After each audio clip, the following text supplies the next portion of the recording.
It was past midnight when David boarded the last train of the night.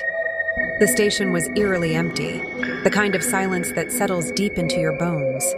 As the train doors closed, he noticed something unsettling. The passengers around him sat unnaturally still, their faces blank and featureless. No eyes, no nose, no mouth, just pale, smooth skin. He shuffled nervously to the farthest seat. At the end of the car, he saw the only other person with a face. A man, gaunt and hollow-eyed, stared directly at him. His lips moved as if whispering, but no sound came out. David looked away, his unease growing. The train entered a tunnel, and the lights flickered. Each time the lights came back, the faceless passengers seemed closer.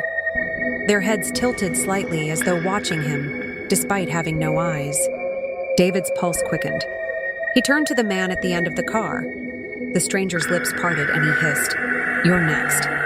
David shot up from his seat, gripping the pole for balance. The train jolted, and his reflection appeared in the dark window.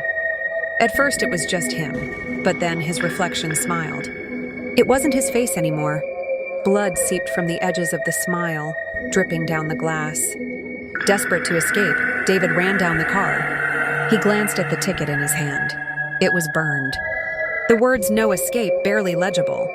Suddenly, he felt a cold touch on his shoulder. He turned slowly to see a faceless passenger standing right behind him.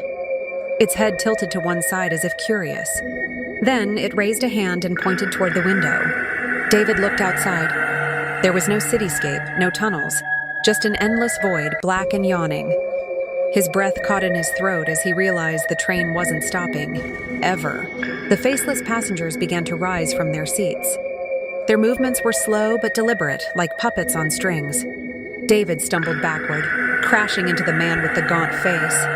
The man leaned close, whispering into his ear, "You've been here before. Don't you remember?" The lights flickered one last time. When they came back on, the car was empty. Just the soft hum of the tracks and the endless void outside the windows.